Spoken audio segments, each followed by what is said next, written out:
Girl Scouts have really good Girl Scout cookies. Yeah. But they have the story on the back.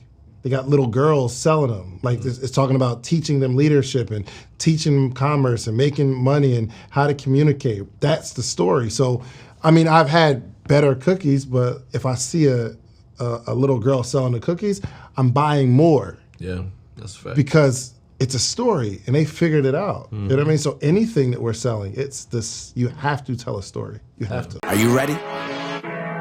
We're gonna run the play. Let's go. Do you know what it's like to come from nothing at all, but every day you just wanting it all? Do you know what it's like? Every day facing your fear, but believing that your blessing is near. Do you know what it's like? Growing up broker than most, but still being devoted the most. Do you know what it's like? Yeah, that's what the journey's about. Yeah. Let me show you how. What's going on, everybody? This is Justin Owens from The Play Show, where I help break down the top plays of success from top leaders, entrepreneurs, and personalities by sharing gems from their personal playbook. Y'all already know I already say I'm excited every episode, but I'm really excited because I've got the founder and host of the Social Proof podcast. He's an author. He's the podcast king. Facts. My brother, Mr. David Shands. The king. How you feeling, man? I feel amazing. Appreciate you coming through. Oh man. my gosh. Listen, I always tell people, man, I really love, one, our conversation, but two, David is probably one of the few people in the entire entrepreneurship space that I've seen their entire journey. Yeah, I've seen yours too. Network marketing when I was senior in high school. 100%. To, the Sleepers for Suckers t-shirt booth, to just figuring it out now doing the podcast. Yeah. It's like, it's special because especially when you know the story behind it. It's like, okay. For sure. I know that's real. Yeah.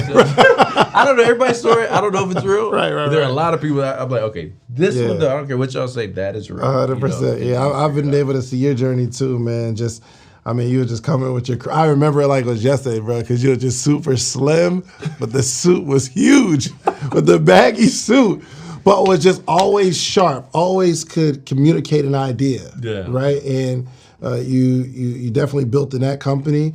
And then you had me quit Prepaid Legal and join another company. I was doing good in that company too, bro.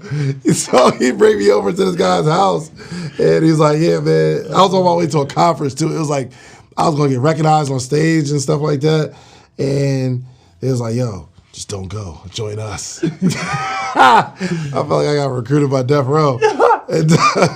And yeah, man, I remember that. And, we've always just kind of like stayed in touch and, touch points. But now I'm super proud of you and all you've built, man. Thank you. Literally, it's real. Yeah. It's real. I've seen it. Yeah, I appreciate it, man.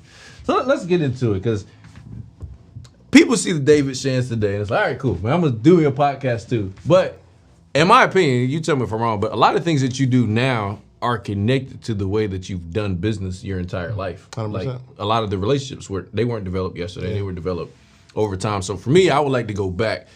And it maybe for you, it's like we're having a conversation with the 18-year-old David that's looking now. Yeah.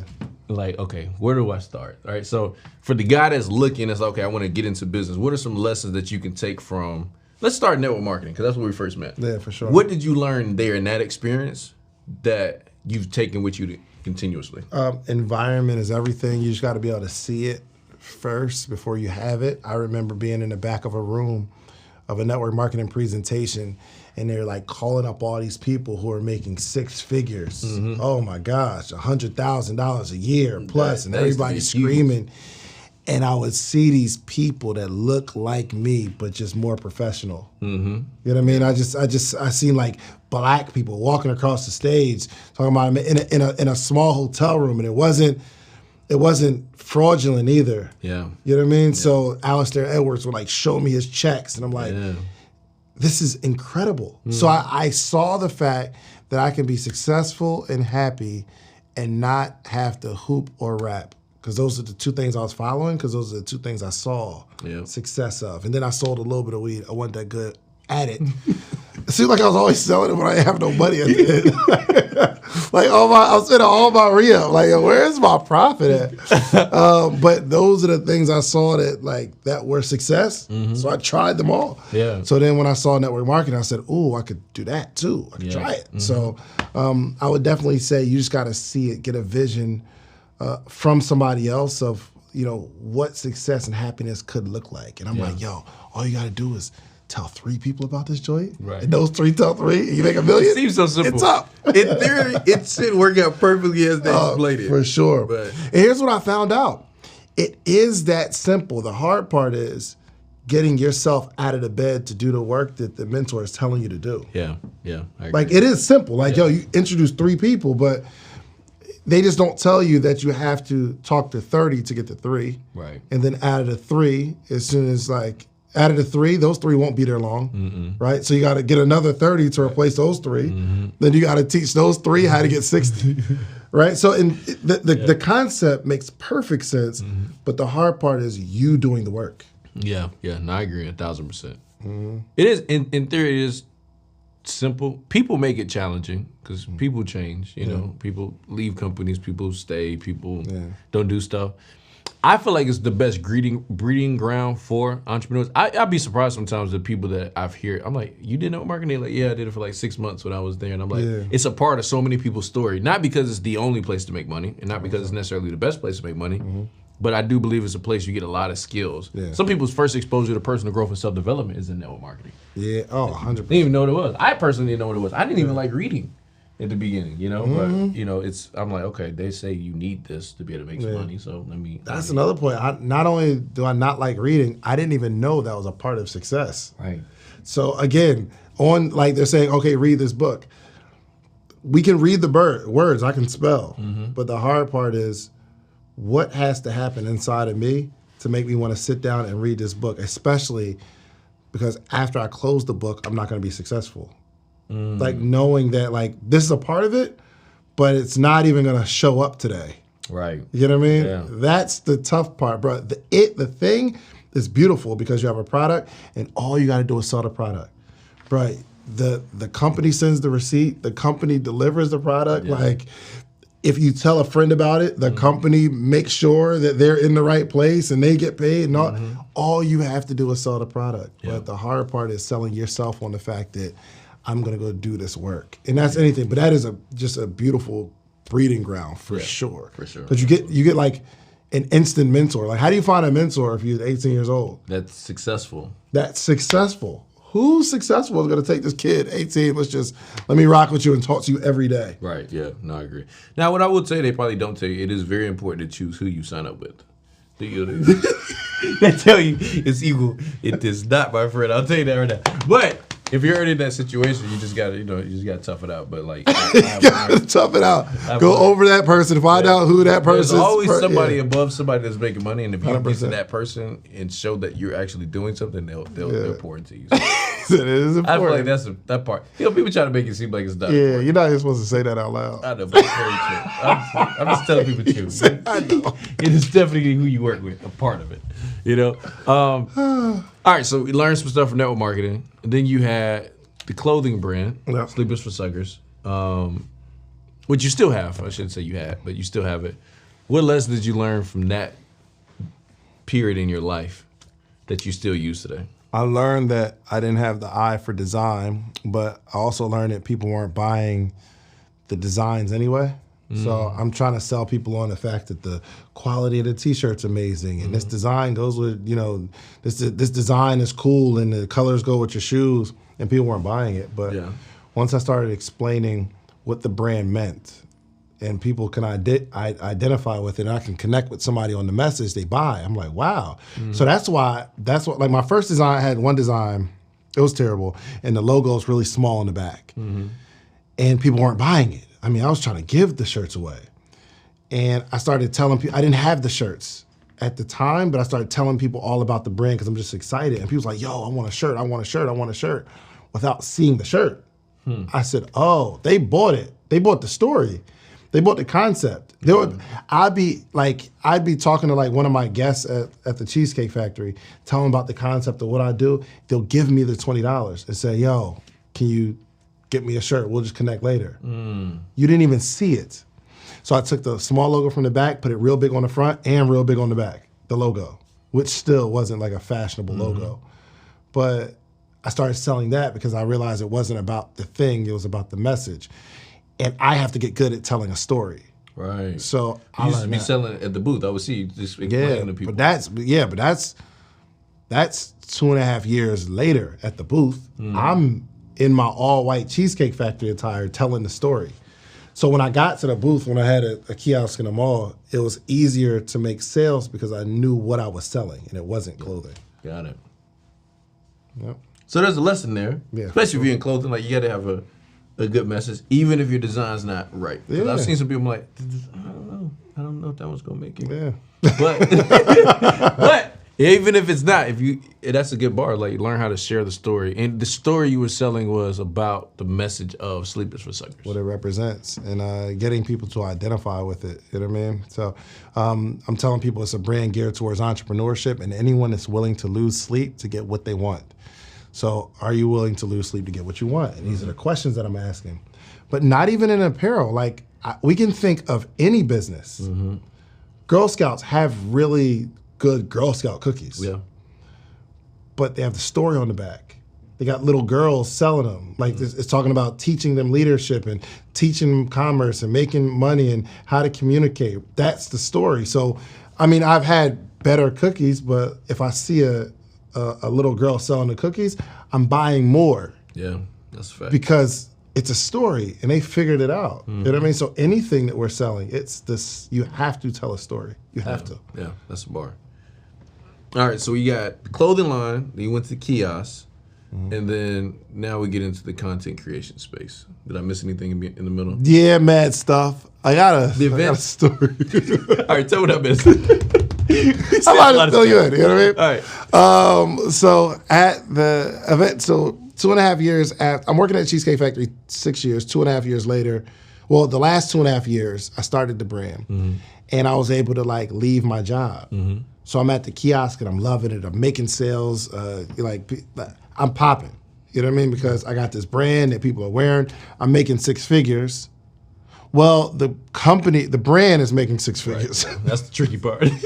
What you keep it's a lot different.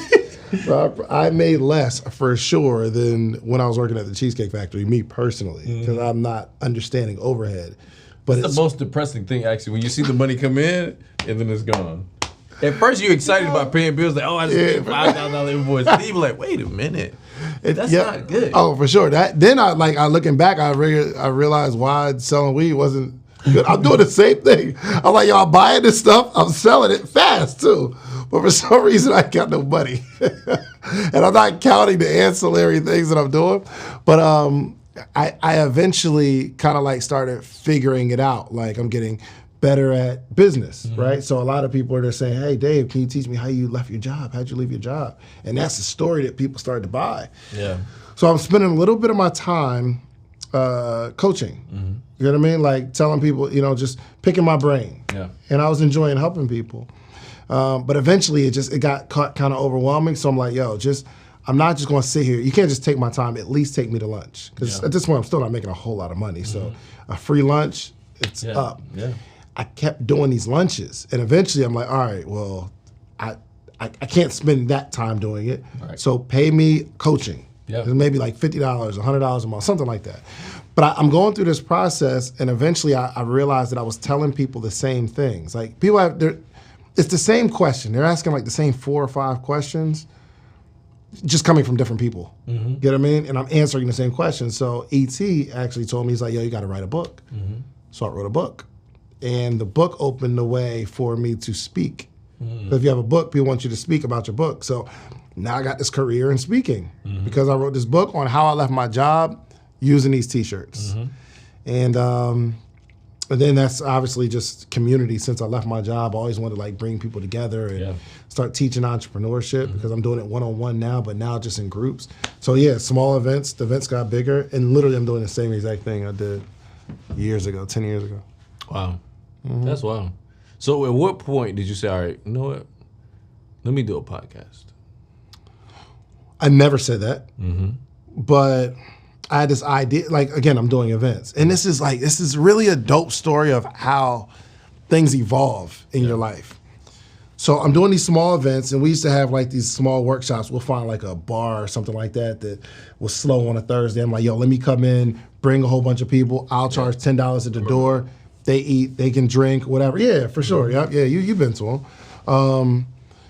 And we have these small events. So now I'm like, yo, I'm going to do a little conference, do a little event. And my thought was, how am I going to get people to the event? So I got this event where all these people are going to be speakers. I'm like, hey, Justin, come speak. This person, come speak. So my thought was, I'm going to set up a camera and interview the person and put it on YouTube. And if the people see you and like the interview and they like you, they'll buy a ticket to come to the conference to come see you. So that was my formula. And it worked. It works. I'm putting these interviews up and people liking like, oh, if you go back to them earlier episodes, you'll see at the end of it, I'm like, all right, March 4th, make sure you get your tickets. You know what I mean? Because I'm only thinking of this particular event. But after each event, I stop. Because again, I don't have a conference to promote.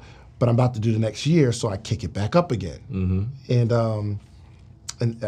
I wound up falling in love with it. And I just never haven't stopped since. Wow. You talk now about everybody should have a podcast. Yeah. And I'm going to ask you a question. Do you really believe everybody should have one? Yes. Which I know that's the answer, but why? I think when you're passionate about something, you should be able to defend it. So there's no hard question. Yeah. Do you think everybody should have a social media account if you're in business? Yeah. Why? How are people going to find you? How are people going to find you? Well, now we're in a space where people want to be connected to you. How are people going to connect to you? People can't connect to you in a 60-second video.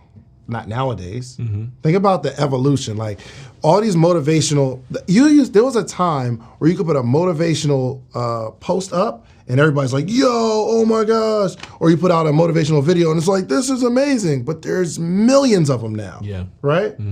So people want more. People want, like, they want to get to know you. You know what I mean? Not just your highlight clips. So I'm in the podcasting space. If you're going to build an audience, they got to get to know you without all the edits. Yeah. Like, yo, who are you? Like, I want you to say the wrong thing. I want that. Like, if you're conscious, like in this interview, if you're watching every little thing and you're trying to protect your brand, there's mad stuff that you would take out. I don't like the way I'm sitting. I stutter right there. I didn't really say it right. Right. So the world never really gets that, but the world wants that because they are that. Right. So in the space they're at now, like if you think about it. If I ask you, okay, what are you listening to in your car? You're going to give me an answer. You're like, well, podcasts, I'm listening to personal development, whatever. But if I ask you that question 10, 15 years ago, you'll assume I'm talking about an album. If I'm like, yo, what you listening to? Oh, Jay-Z new joint. Right. You would just assume I'm talking about music. Right. You can't assume that anymore because a lot of people are talking about like listening to podcasts. It's just commonplace. Every Uber I go into, they're listening to podcasts or talk radio. Everybody needs one, bro. Everyone. So, all right, let me ask you this. Do you feel like everybody can make money from one? Yeah. Yes. All right. So, 100%. You got an event coming up, y'all. You know what I'm saying? 100%. Because there's a way, like, you know, and here's what I will say, especially in the African American community, right? There's this mindset. People are like, oh, everybody's doing it. Well, one, everybody's not doing it. Yeah. And two, in the other community, there's a lot more people doing it. 100%. And a lot of them are winning independently. And so I think it's a trap to just assume that, oh, well, just because I see a few people on social media doing it. That's another thing I think is interesting. People think that everybody's doing it because out of the billions of people in the world, the people they've chosen to follow, that's what they see. Yeah. But that's not everybody's world. It's not. That's not. And most people, they don't get past like 7 or 8 episodes. Yeah. We went to lunch one time, right? And you're asking me about podcasting. Yeah. Would you have paid me? Yeah. Have you had anyone, like since you've been releasing yours, have you had anyone ask you how to do it? Like how do you do the podcast, how you set up? Yeah. You think they would have paid you? Yeah. I'm telling people, you need to learn how to podcast because everybody wants to podcast. And even if you don't have a successful one, if you know how to set up these cameras, you know how to like edit something slightly, you know how to put something on YouTube or on the audio platform, there's somebody that will pay you to help them set that up. Yeah. So some people need to start a podcast because everybody needs to start a podcast, and someone will pay you to teach them how to set it up. Some people, they have a product or a service, and their audience wants to get to know them to buy the product or service, so you need to have a podcast. At least have something to refer them to. Everybody needs a podcast, and everybody can make some money from it. Got it. What's one piece of advice you would have for somebody starting a podcast?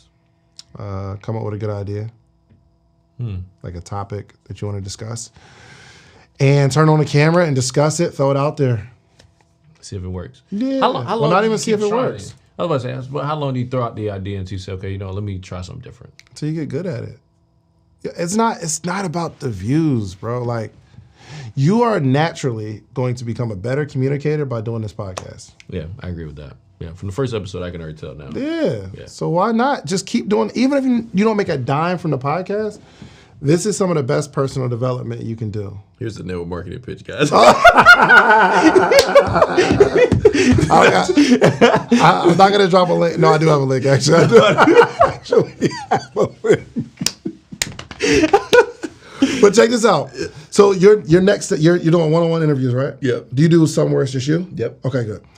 Your next step is to do a podcast with 2 or 3 people where you're interviewing 2 or 3 people, because now you get to learn how to control a conversation. And you'll notice there's 3 people here, one person's hogging the mic, you realize the person in the middle hasn't said anything in a while, and you gotta remember that and pull that person into the conversation, and there's gonna be somebody that's combative, so you gotta make sure you're not directing every question generally, because that person's gonna take it and be combative, and prompt person A to say, okay, well, do you believe what C is saying? And you get to control a conversation and a narrative. Wow, yeah. It's personal development, bro. Yeah. And eventually you get good at it. People like it, they'll watch it, you'll make some money. Yeah, there we go. What's your process for saying, okay, these are the guests I want to have on my show? Just they have to be successful. Mm-hmm. A lot of them come through a referral, like somebody that knew somebody. Mm-hmm. I have to like you as a person. Yeah. So, I mean, we have a platform now, so we have a lot of people that, that want to get on. Mm-hmm. So I have a lot of people to choose from. So, yeah, I like you. You've been successful in something, and really a referral. And then now, because I know you said you record a couple of times throughout the month. What's your preparation process like? Do you have to prepare for each individual person, or how do you prepare now? I don't, but I wouldn't recommend people not. Mm-hmm. I don't, because I am. I'm just really, really curious about people and what's happening. Yeah. Right? So even when the cameras aren't on, you may feel like, if you're around me long enough, you may feel like you're being interviewed, right? But I just want to know. How much was it? I'll just answer it. But I'm the only reason I don't have to prepare is because for the last 10 years, I've been asking people questions. And the last 20 years, I'm curious and I want to know. So sometimes I'll do some research on a person. Well, not sometimes. I did before, and I didn't like how I performed in the interview, because I know some stuff and I'm expounding on the stuff that I know. But if I don't know anything, I'm finding out as the audience finds out. The audience isn't doing research on Justin Owens. Right. So if I'm having a genuine conversation, I'm going to come up with some questions that I'm not thinking about based on something else I saw. Because now I'm filling them in the middle. I already know, and I got to bring them up to speed. Yeah. So I want to be surprised just like everybody else is surprised. Yeah, I like that. I'm going to switch topics for a second to come back, but your mom was a great support in your entire career. I mean, I saw her at so many events and stuff like that. And, I told you before, when she passed, I keep you in my prayers. You went through a pretty challenging moment then. And I know, there's a lot of people that I run across now that's really going through stuff. Yeah. How do you handle life, and whether it's loss, whether it's illness, whatever, and still handle everything you have to handle? I think a lot of it is operating out of gratefulness. So you lose something, but you didn't lose everything. Yeah. So I lost my mom, but it was not too long after I had my first daughter.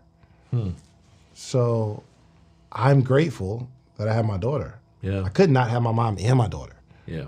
You know what I mean? Mm-hmm. So obviously I'm grateful for the 30 plus years that I spent with my mom. Yeah. Like some people, they don't have their mom at all or have never met their parents. Yeah, that's a fact. So, I mean, I truly operate out of gratefulness, and people say this stuff like everything happens for a reason. Mm-hmm. I really believe it. Now I'm just trying to find the reason. Yeah. You know what I mean? What is it internally that I'm supposed to find out about myself, emotionally, mentally, spiritually? Why is this happening? Yeah. Right? And you just have a sense of curiosity. I got this weird stuff in my brain where I'm like, I'm thinking, guys, like, yo, I took your mom. I wonder if you'll complain about your mom not being there, and that affects you being grateful for everything else I gave you. I've got a lot, bro. Yeah. I've got a lot. I'm going to lose some things, some big, some small, but I can't even imagine losing something that compares to everything else God's blessed me with. Yeah. So actually, I think the lesson in this was I need to lean into my family and appreciate my family more while I have them. Mm-hmm. Yeah, that's real. Speaking about family, you're married now, father now. Well, you've been a father, but happy father. I was like, yeah, I got a wife and 3 children, bro. Shands party of 5. It's crazy. You and Neil been hanging out too long. Neil gave you to play. You just been running. Yeah, I'm taking the Neil play. Oh my God. But can we talk about the transition for you? Because there are some single men. It's like, okay, how you operate in business as a single man and how you operate in business married and how you operate in business married with a family is different. Yeah, for sure. Can you share kind of how that progress has been for you and like what has changed in your approach to business? Priorities for sure. I can't just be out all the time, and before I, commit to something, I'm considerate of my family. You know what I mean? So yes, it's really been about me being considerate because I've been selfish for a long time. I'm probably still selfish today compared to where I'll be in the next 3-4 years, right? Yeah. But, it's just about consideration. Yeah. So when you say consideration, meaning before I just say yes, I'm gonna make sure. Yo, come do this speaking gig in Australia. You'll be gone for 7 days. 5 years ago, I'm like, all right, bet. Now I'm like, all right, well, let's weigh the reward versus like the cons. The con is I'm leaving my family for a long period of time. Should I be leaving my wife with 3 children? We got a 12-year-old, a 3-month-old, and about to be 2-year-old. How's she going to feel? Yeah. You know what I mean? So it's just consideration. You know what I mean? I can't necessarily take every meeting. Sometimes I'll take a meeting with a woman and I have to bring Reese with me. Not that anything's going on, but the perception of somebody saying, oh, David was out with this woman, and take a picture and send it to my wife, and I believe she trusts me, but the fact that she'd have to go through what I have to explain, why not just consider bringing somebody with me so it don't look like nothing? Yeah. You know what I mean? It's just like these little things you got to consider, bro. Yeah. I was going to ask you, has your interaction changed with ladies since you've gotten married and stuff like that? Yeah, I mean, kind of, but I was never really like all on ladies like that anyway. I've always... It was all on me. I went on them, man. But, yo, you know what's crazy, bro? Even through this whole journey, I've never really been like the sex symbol, bro. Like in terms of like women in my DM, I've never experienced that really, bro. It's wild. That's good, man. I actually feel away. Yeah. Nobody gonna slide? Ain't nobody no. But at least, I try to see if I still got it. I never had it. It's crazy. No. Like, that's so funny. I don't even want to talk about it. Me and Dottie was talking about it today. I was like, I'm not just an off-the-rip attractive person. You got to, like, get to know my personality. I think that goes to self-awareness, though. You got to know who you are, That's I got personality, bro, but you got to, like, hang out with me for a little That's the only part about having a great personality is it's not you don't see it and just say, I like that. Yeah, for sure. You got to warm up to it. All right, let's go back to podcast a little bit. You're great with not only asking questions but listening and drawing out like deep details. What's the art of asking a very personal question but it doesn't feel like I'm diving in and being nosy? You have to kind of attack yourself first. So I think David Letterman did it better than anybody I can ever imagine. David Letterman asked Jay-Z about cheating on his wife. Why would someone ask Jay-Z that question? But he didn't say, all right, man, so you was in the tabloids about cheating on your wife. He didn't say that. He started this story and he said, yo, I want to ask you another thing. He said, I recently went through a situation where I had messed up, and my mess up almost cost me my family. And I would imagine that it almost blew up my family to where my wife would have left me, And, you know, she'd have been with somebody else and I'd have been alone, things of that nature, right? So he's going down this journey of, he never said, I cheated on my wife. He never said any of that. But he articulated this story so much about what he did wrong. But he never said what he did wrong. You just get the context through this. It had to be like a 4-minute dialogue. And he looked at Jay-Z and he was like, I'm just wondering, as a man, if you can relate to that.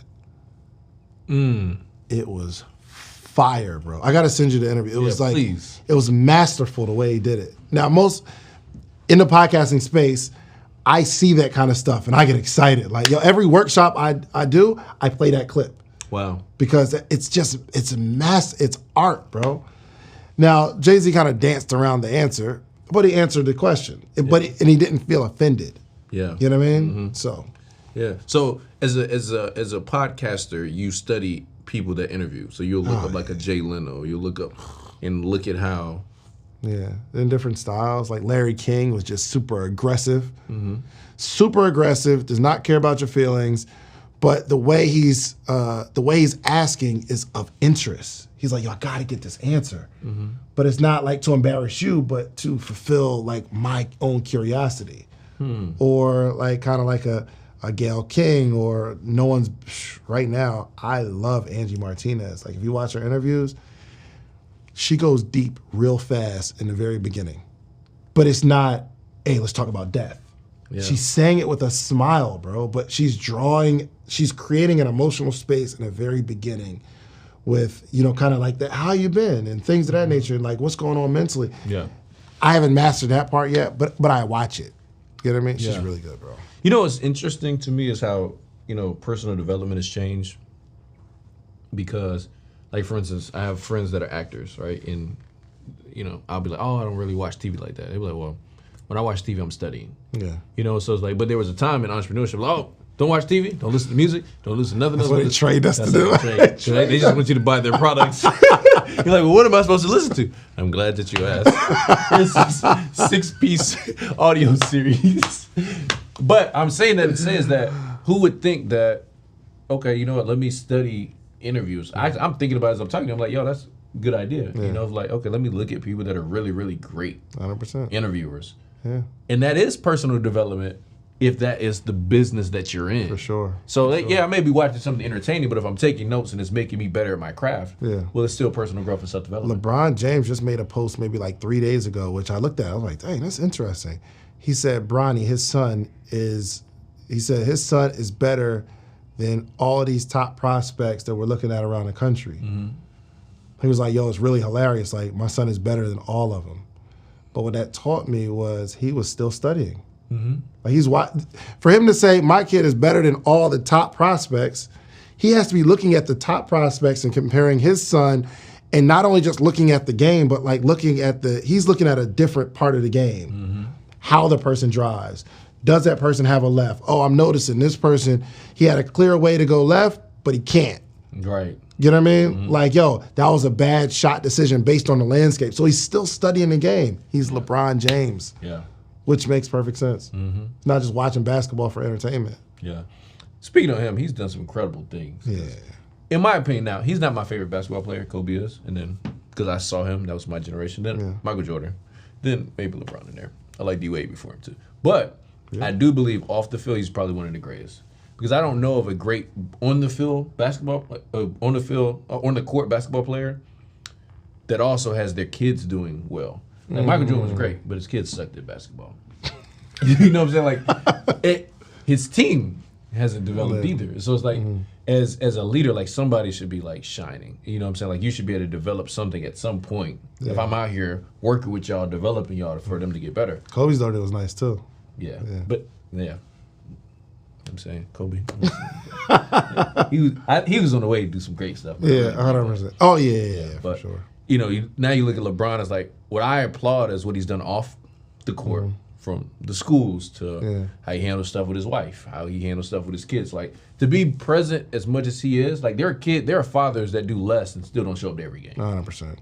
And the guy's there and he's present, he's developing them. So I think for me it's like a great example of like, all right, you know what, Justin, you could do more if you're intentional about it. 100%. And I think it has to be like some sort of level of obsession. You know what I mean? Yeah, it is. So like we can see through not only his career but his son's career and how involved he is. He's obsessed with the sport. Yeah. You know what I mean? And all the people you compared, Michael, Kobe, LeBron, obsessed. Yeah. You didn't name anybody that like didn't have like a almost borderline unhealthy obsession. Yeah. If you're gonna be great. Yeah. You know what I mean? But you gotta like dedicate your life to this thing. Yeah, you do. You know what I mean? Yeah.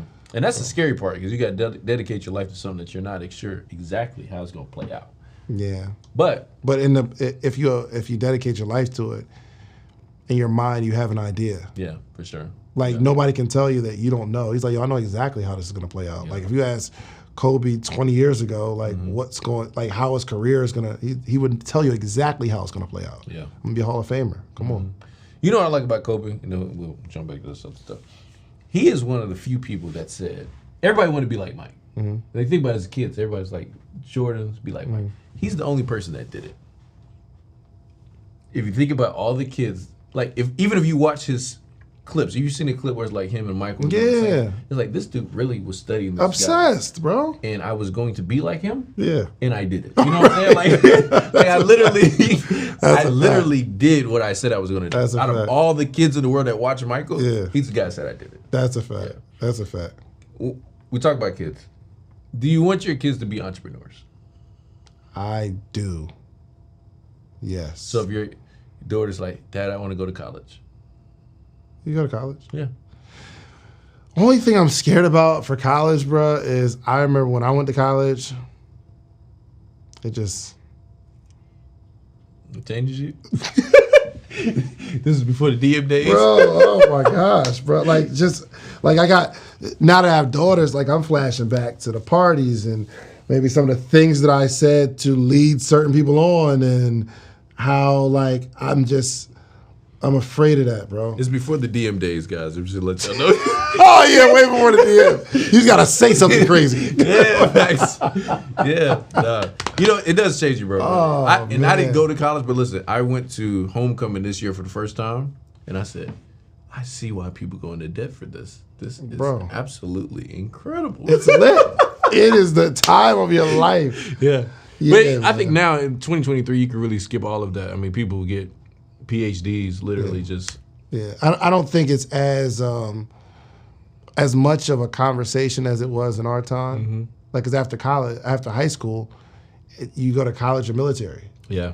Yeah. That's what you do. Like, okay, Yeah. it wasn't, are you going to college? It's what college are you going to? And remember the look of disgust or disappointment when you told somebody you weren't going to college? Yeah. You know why? Because I remember, and it just made me nervous, especially in that market. People are like, you're not going to college? And I would, like, for the first probably 3 years, I was real passive. Like, well, you know, I'm just trying to figure it out or whatever. And then I started getting more comfortable saying it. Yeah. But I also think that when we first became entrepreneurs, when people said people were entrepreneur, they really meant they were unemployed. They're like I remember, like, it was people in my, like, family or friends. I'm like, what do they do? They're like, well, son, he's an entrepreneur. You know what I'm saying? Like, it's like, oh, so he don't do nothing. Okay, got it. You know what I'm saying? But now, it does mean something different. Oh gosh, entrepreneurship has really changed. It's a different route. Yeah. You know, like even like the clothing line. Like I literally made this shirt because that's what people used to ask me. And I was like, I'm just gonna put something on so you'll stop asking me. Yeah. And then they didn't stop asking me, but they was like, yo, I like that shirt. Yeah. Where you get it from? But hard. it's because that's what I like about what you've done is because it's showing people like, yo, you can do sports still. Yeah. No problem with it. You can do music still. No problem. But let me show you these other avenues that you can make. That's why if you go on your show, you got people talking about real estate. You got people talking about all these different businesses because there are other avenues for you to still get the same skill sets. Yeah. Yo, really, the athletes and rappers, they are wanting to be entrepreneurs now. You know what I mean? By the time their career's over, most of them become entrepreneurs or they're going to be working for somebody. Yeah, because how do you go from a hit song to being a manager at, you know what I mean? Like, it's tough. That's the scary part. Yeah. Yeah, especially if you don't know how you did it and then try to have to do it again. It's like, yo, I cannot go from having this hit record all over the world to working at Dillard's. And we're more financially literate as a people. and we understand what that contract means. Yeah. You sign a $10 million contract. Back in the day, we're thinking, $10 million. Yeah. You've got $10 million. After taxes, it's $5, first off. Mm-hmm. And then you're going to do some crazy stuff with your money, and half of that's gone. And eventually you won't have any money, and you'll have to get endorsements, things of that nature. But we understand the importance of financial literacy. So that's why when I'm sure you come across a lot of rappers and actors and, you know, all these people, they're like, yo, teach me. Yeah, for sure. They know they don't know. Yeah. Yeah. We're cool. We're cool. Yeah, for sure. You know, and I believe it has a longer longevity. 100%. You know what I'm saying? You can get injured and tore my Achilles and you still work. You know what I'm saying? Neil messed up his ACL. He's still out here doing events. Shot an You know what I'm ad. saying? Yo, that boy shot an ad out the side of the hospital after he broke his leg. Like, hey man, if it wasn't for my passive income, I'd be bad right now. Yeah. It's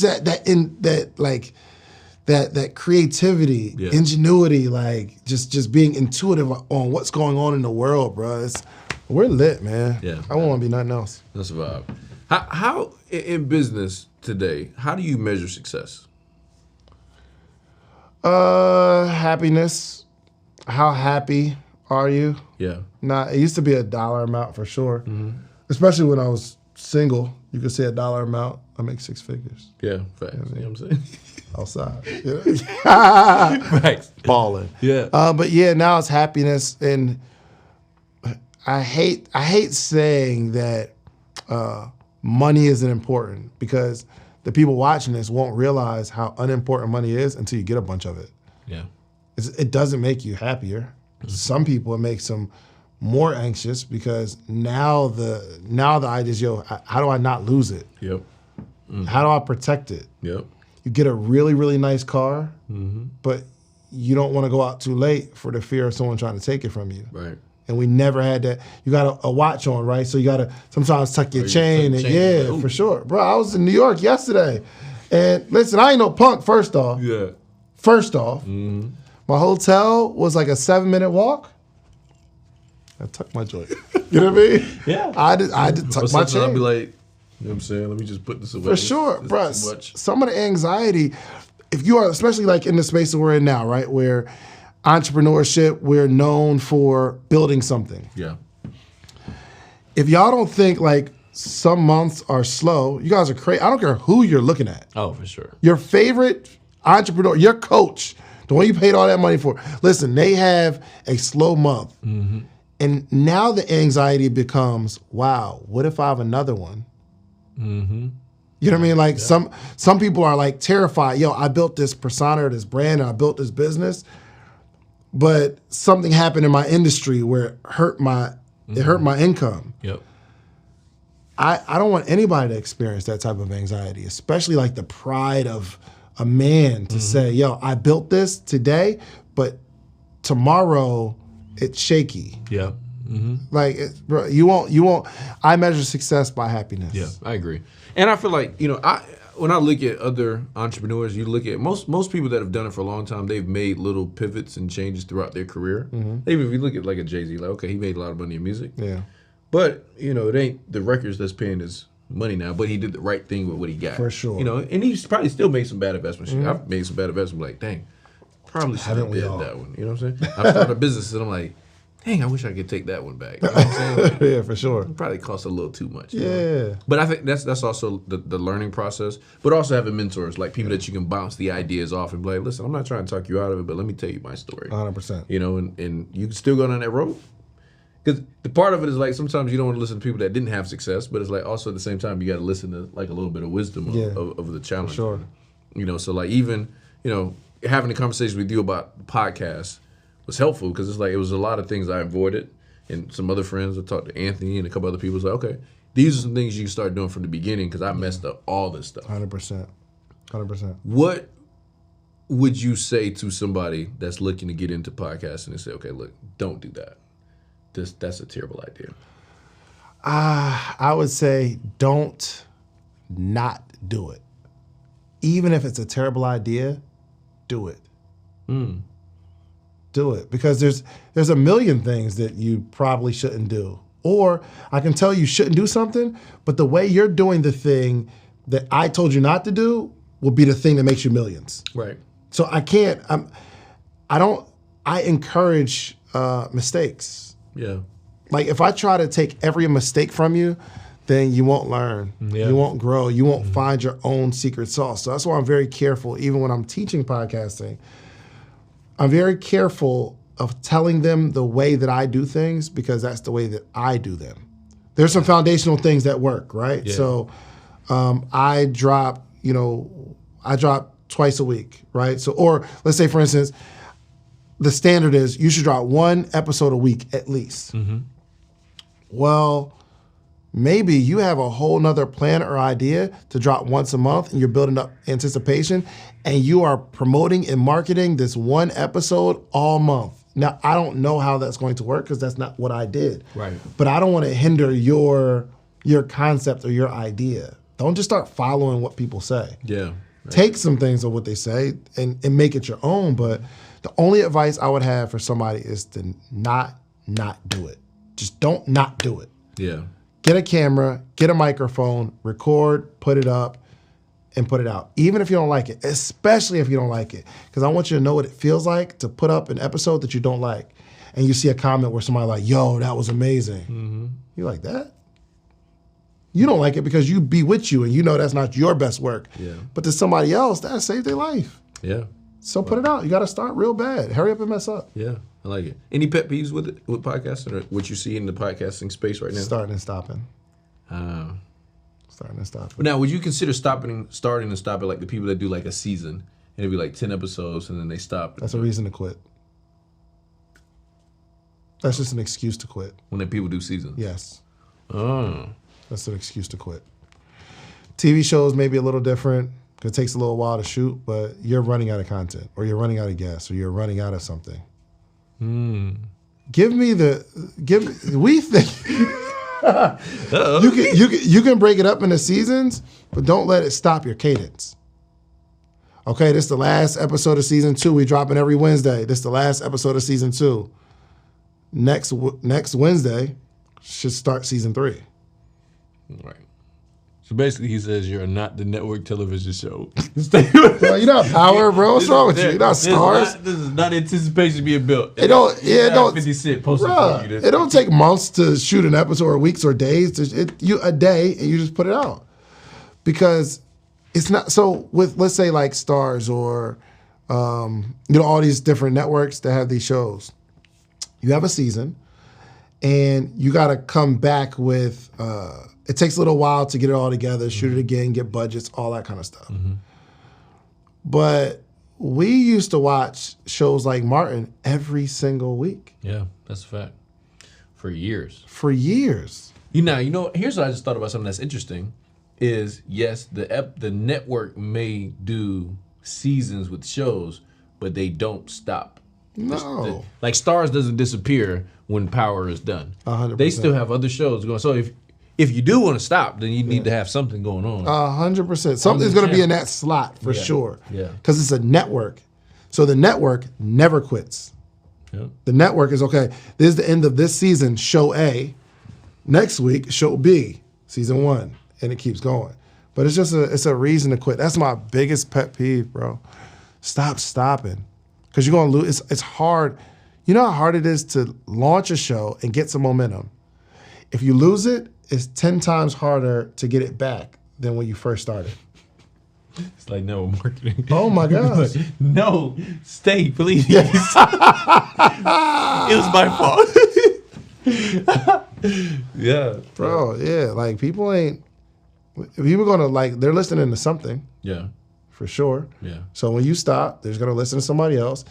And the worst thing that could happen is they actually like the something else better than yours. So when you drop, they're still stuck on their other podcast. The one that they left you, the one they went and found when you left them. Yeah.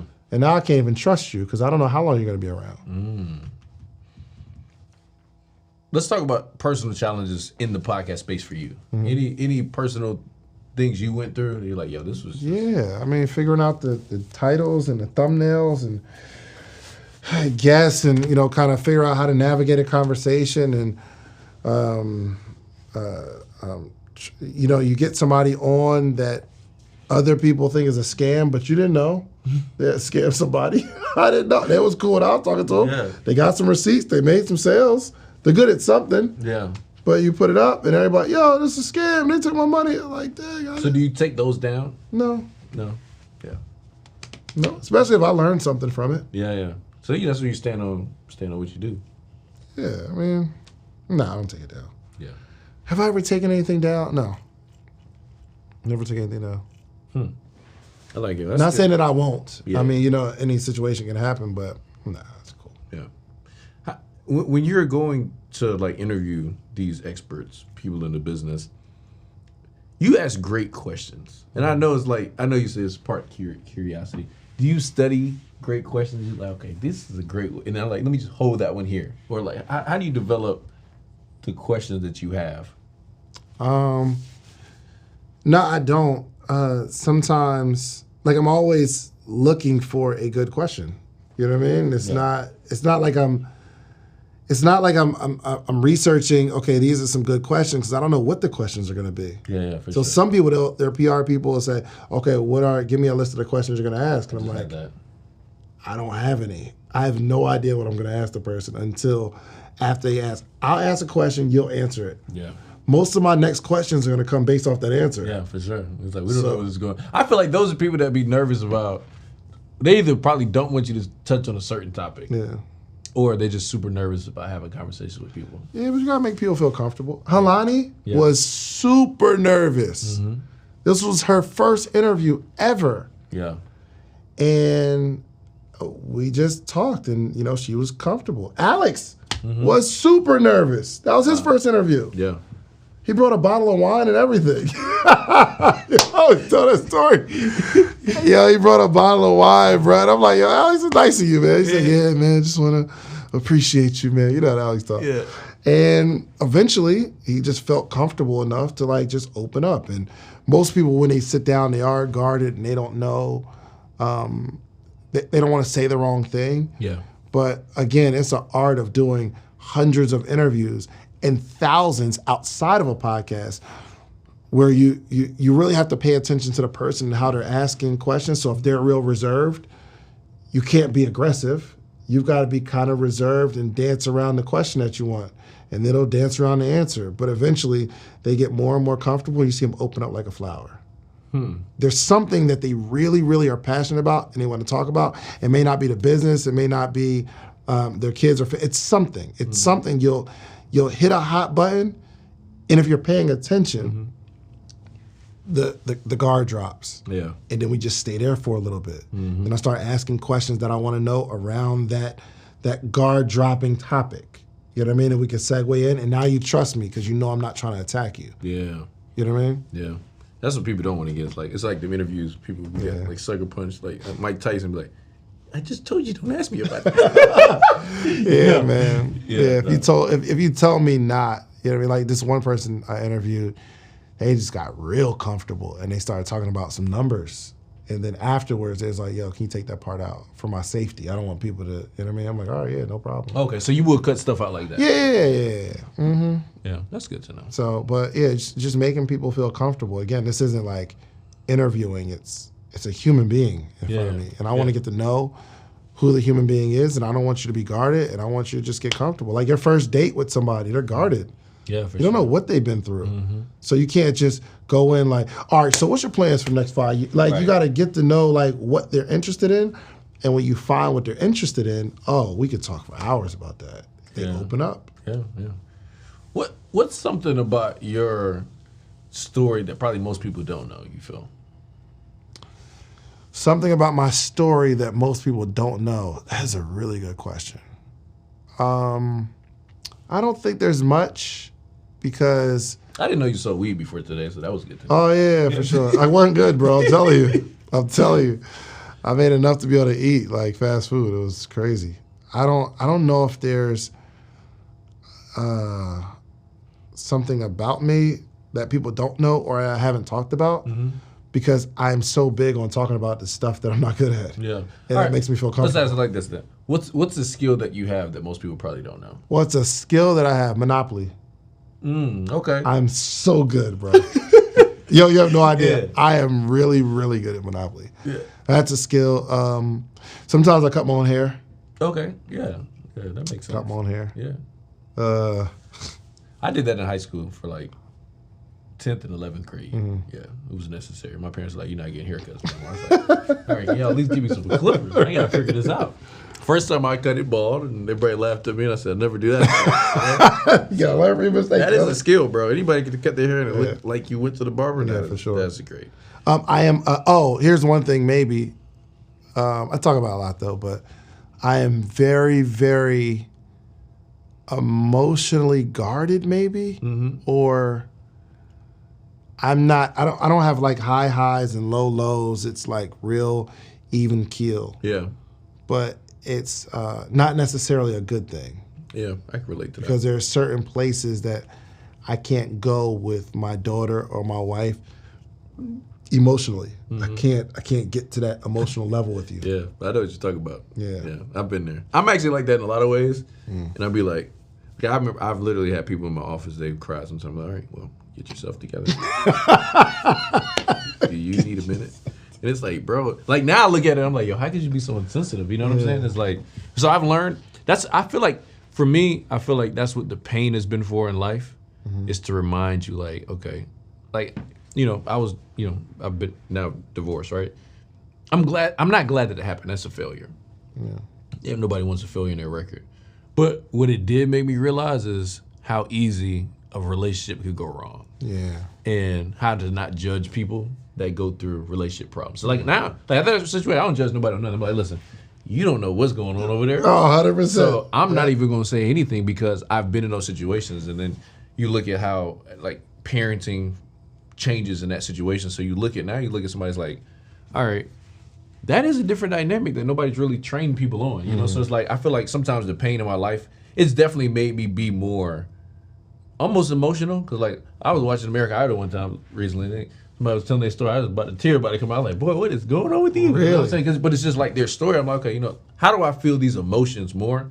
So that, cause I do believe for me to connect with more people, it's gonna be on that level. Yeah. Because I can connect with people on the way that I communicate and the way I've been doing it. But I do know that next level of communicating to people is going to be able to touch people's heart. Yo, we were both on a panel one time, and I forgot what you were talking about. When you started tearing up. Oh yeah, I remember. And I remember instantly, like, I want to be able to do that. But I don't feel that. Yeah. Like I think even when my mom and my dad died, I cried more when my father died actually than my mom. Not that I wasn't hurt, but it's really, really hard for me to express that emotion. Yeah. I don't have the tools to find it. So I remember when you cried, I was like, dang, I wish I could do that. Yeah. So, but that protects me in terms of, it protects me so that I don't hurt. Yeah. But it's not always good for the people around me because it can feel that I don't care. Right. You know what I mean? So, and I think that's something as men we just have to work on, because we do protect a lot of it is protecting your emotions. Yeah. It's like, because there's times when a person can go there, you could be telling a story, but no, I can feel it. Yeah. We're gonna change. I'm gonna throw out a joke. You know what I'm saying? Like that used to be my trick. If someone's getting uncomfortable, it is. I was like, let me just try to practice feeling stuff. And let me just see, because it's also kind of what you talk about in entrepreneurship is just it's a door that you don't know. You never been on that side of it. So it's like I don't even want to go there, because at this point you might be like, I've never opened up. What would happen if I open up and go there? It's like so much stuff could come out. But I think it's just time, bro. It's like time and. I'm working on it. Yeah, time for yourself, processing stuff for yourself, therapy if you need it. I think that's a big thing. I never realized how big mental health was, honestly, until maybe like the last 2 years, and it was a mistake on my part. So I'm just gonna say this, but I used to be like, oh, if you're depressed, just sit up and change your physiology, because I go to so many Tony Robbins events, and he's like, yo, just stay in the gotta change your physiology. You clap like them too. Yeah, I know. Now that's the world I study. You know what I'm saying? I know how to get a crowd going. But then I went to this event, and David had an event with Believe Nation, and Michelle Williams is doing a thing on mental health. And she asked how many people are struggling with mental health. I didn't raise my hand, but I just happened to, like, normally I don't look around. And I look around, it was like, bro, probably 95% of the room. I was like, wow, okay, I got to change something, because it is real. Because now you start seeing people, doing things they probably didn't want to do to themselves and stuff like that, committing suicide. You realize people have deep challenges that they don't really know how to handle. Yeah. And so I think that's why us, as people that do lead people, is like learning how to tap into that in ourselves will help us be able to tap into it and relate with other people on just another level. Yeah. So 100%. we just work on it. Maybe work on it together, man. Let's do it, man. I need help for sure. Yeah, no, it's interesting, man. Life has been interesting, because it's like you just don't know how. You never know how relationships are going to turn out. Who gets sick, who doesn't. It's just so many things. And then you have questions. And what I do know is you're very spiritual, right? So has that helped you navigate things through life? Because from what I know, I'm not saying you were never spiritual, but I definitely seem like you have a better relationship in that space in your life now. What changed that? What made you? Yeah, helps me tremendously, bro. Knowing that. So I think some people may use like religion or the Bible or whatever as maybe a wealth building tool or a tool to feel good and have a good life, because there's a lot of principles in the Bible, right? Yeah. But Jesus never taught that. He was saying, yo, they're gonna crucify me, but they're gonna crucify you for talking about me. Mm-hmm. He's like, yo, I'm not teaching you how to put all of your stock into this world. Let's figure out how to get to a special place after all of this. Yeah. So the world is designed for heartache, pain, hardship. Money doesn't solve the problem. Right. So there are people who don't have money that are, I always say, in a better position than people who do have money, because when you don't have money, you have hope that one day when I get money, this stuff is going to be better. And that'll keep you driving. It's exciting because you're chasing something. But what happens when you think money's going to make you happy, then you get a whole bunch of it and it makes you sadder. Where do you go now? Like, where do you go? What do you aspire to now? Because you got the thing that you've been chasing that you thought was going to make you happy. And after a decade of chasing it, I got it and I'm still not happy. Where do we go now? At least somebody who doesn't have anything or they don't have their vision yet, they have hope for the future. Yeah.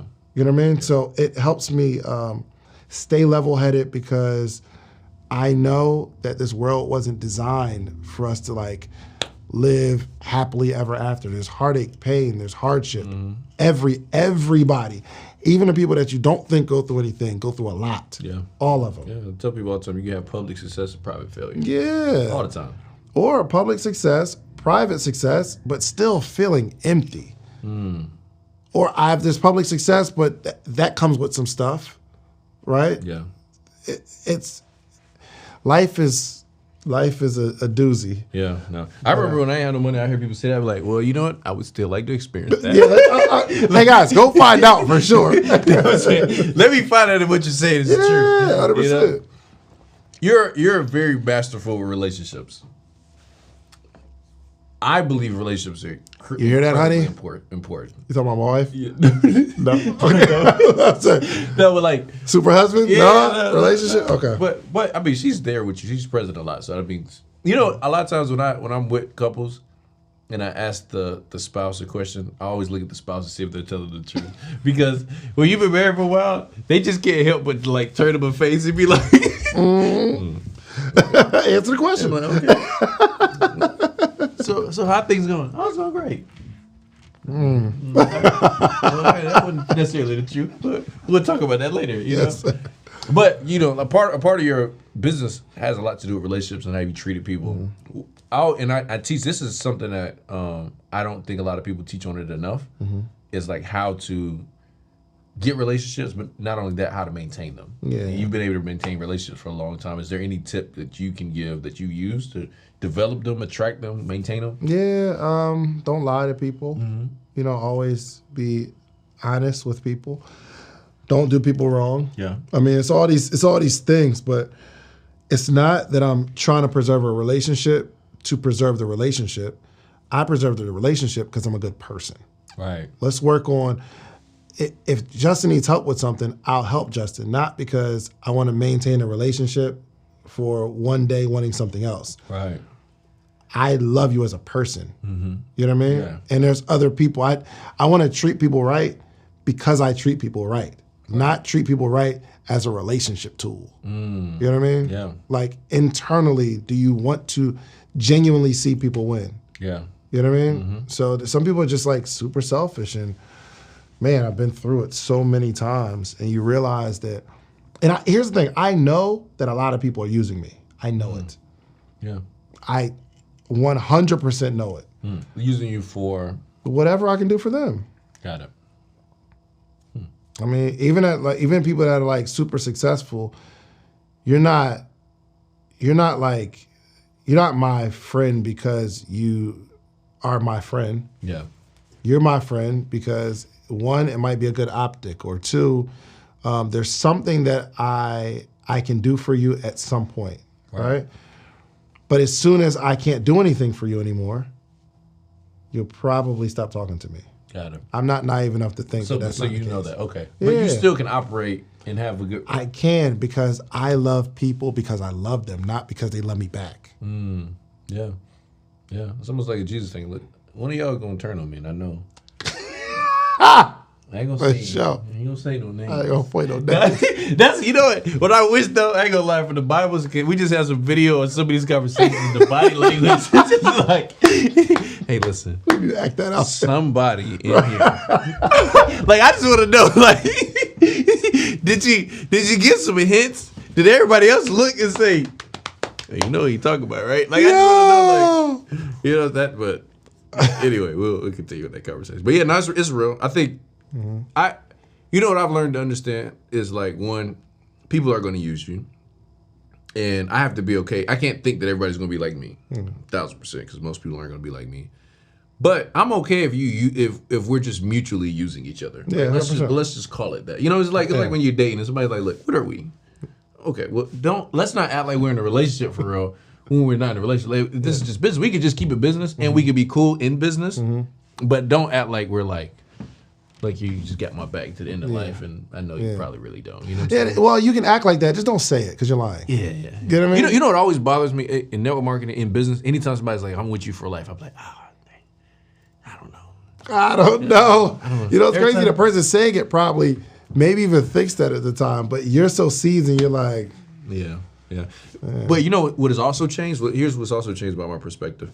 Just because you leave my business doesn't mean you left me. yeah. And I feel like that's how some people, they mistake things in business. Like, yo, just because we're not doing the same thing doesn't mean you're not in my life anymore. Unfortunately, a lot of people take it that way, but it shouldn't be that way. 100%. Yeah. I agree. Yeah, and that's something that needs to change in network marketing. There's a few things I think need to change, but that's one of them. You're really good at partnerships. Any tips for finding the right partners and staying around from the wrong ones? I don't have a whole lot of partnerships, but I'm very conscious to let them know what I'm going to do up front in the partnership. Yeah. Don't expect anything outside of what I do. I'll tell you up front, listen, I'm not organized. You're going to tell me some stuff, and I'm going to forget it. Yeah. If you ever, like, text me and I don't reply back, it's not that I don't like you. Just copy and paste the same text. 'Cause I just know me. I'm trying to tell all the bad stuff about me. However, in this partnership, this is the role I'm going to play. I'm going to do that good. Yeah. This one, I'm going to do good. Yeah. So that's how I just approach partnerships, like just being very transparent. Yeah. Dope. I always have a segment in the show called Breakdown or Breakthrough. I always believe in everybody's life they have a breakdown. And if you gather the lesson from that breakdown, you can break through to the next level. Have you had a breakdown? And if you did, however much you want to share, but how did you break through? Mad of them, bro. Like what breakdowns can I share? I've had a lot of breakdowns, bro. Me breaking down, or just like a breaking point, or like either one that you would want to share. Yeah, 1 year I made $250,000, but I actually walked home with 30 grand, and I didn't even pay taxes that year. So that taught me something, that everything that glitters ain't gold. Yeah. You know what I mean? Like everything on the front end, like for like seriously, there's a lot of people that made a lot of money over the last couple of years, and it's gonna be a rough road ahead because one, you got to pay taxes. I know. There's a lot of people that made a bunch of money that ain't paid their taxes. Yeah. Like IRS I'm knows too. Huh? The IRS knows as well. Oh, 100%, bro. I'm just like getting my tax situation together, paying off past years because I just didn't know. Yeah. You feel me? Clean it up. Yeah. I didn't know, bro. Yeah. So I'm constantly learning how to be a responsible businessman. Yeah. Not just how to make money, because the first skill is, how do I make a bunch of money? And then it's like, how do I keep more money? Yeah. And then how do I create a solid foundation where the money continues to come in with the system that I implemented? Yeah. So, and now I'm on a stage where how can I make money without me having to make money? Because most of my money is tied to my brand. Yeah. So now we got to put money into investments that don't have nothing to do with whether people like me or not. Yeah. So it's just phases. So that was definitely a breakdown. The breakthrough was getting around people who understood the problem, that are at higher levels. And most people that are at a higher level also dealt with like taxes. Yeah. You know what I mean? So found some mentorship, and now I get it. Yeah. I get it. Dope. Yeah, well, I appreciate you coming on, man. I learned a lot myself listening to you. Yeah, I enjoyed this, bro. Yeah, it was a strong. I mean, I'm exposing my feelings. You know what I mean? Yeah, no, it's solid, man. Golly. I think people just need to hear sometimes, like, people are going through stuff. Even at every level, I could talk to any of my peers or people I look up to, and all of them are dealing with something now. Oh, for sure. And it's like, okay, you know what? Everybody's having a set of challenges. Just about what am I supposed to learn here? And what if I learn that here, it'll take me here. And that's what I'm always life trying don't to stop lifing, bro. Yeah, at all. One other question. How much was your watch? It was really close to where yours was. It wasn't close. No way. This ain't got no bezel on it, my boy. No. The feds was what, buddy? I don't know. What, buddy? No. This ain't even real.